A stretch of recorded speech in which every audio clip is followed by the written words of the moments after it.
শোনো, তোমার উদ্দেশ্যে কিছু কথা বলতে চাই।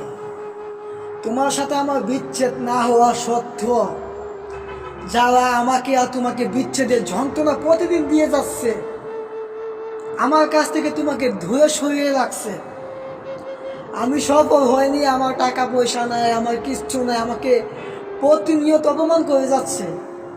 আল্লাহ না করুক, যেসব মানুষগুলো প্রতিনিয়ত অহংকার দেখাচ্ছে তাদের অনেক কিছু আছে।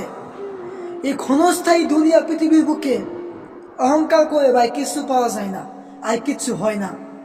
আজ আমার অট্টালিকা, বিশাল সম্পদ, টাকা পয়সার মালিক আছে, এইগুলার ঢাপট দেখি আমি অন্য মানুষকে ক্ষতি করে যাচ্ছি। এই ক্ষতিটা সেই মানুষটা সইয়া গেল, যে মানুষটা সৃষ্টি করেছে সেই মানুষটা সইবে না। আজ আমি দেখতে সুন্দর না, আমি অসুন্দর, আমি দেখতে ভালো না, আমি মূর্খ। প্রতিটা মানুষ সৃষ্টির ফলে, প্রতিটি মানুষ আল্লাহ সৃষ্টি করে যত্ন করে বানাইছে সৃষ্টিকর্তা।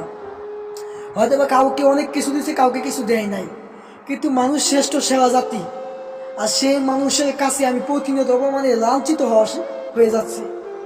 আমি প্রতিনিয়ত সৃষ্টিকর্তার কাছে বিচার দিয়ে যাই, সৃষ্টিকর্তার কাছে বলি আমাকে কেন এমন করে সে বানাইলো, কেন আমাকে এমন করে বানাইলো। বানানোর পরে মানুষের কাছে অপমানে হইতে হয়, মানুষের কাছে লাঞ্ছনার শিকার হতে হয়। কেন আমাকে আজ এমন করে বানাইলো সৃষ্টিকর্তা? আমাকেও একদিন আল্লাহ সৃষ্টিকর্তা পরিবর্তন করবে, আমাকেও হয়তো বা আল্লাহ ভালো একটা পর্যায়ে নেবে, আমাকেও হয়তো বা আল্লাহ ভালো কিছু করাবে। আমি সবসময় সৃষ্টিকর্তার উপর ভরসা করে চলি, আমি কোনো মানুষের কাছে ভরসা করি না। আমি সৃষ্টিকর্তার উপরে মানুষের ভরসা করি, শুধু মানুষের কাছে সাহায্য চাই, আল্লাহ সৃষ্টিকর্তার কাছে সাহায্য চাই, তাছাড়া কিছু না। যে সৃষ্টিকর্তা দুনিয়াতে পাঠিয়েছেন সেই একটা ব্যবস্থা করে রাখছেন, আমার ভাগ্য কিভাবে হবে কিভাবে না হবে।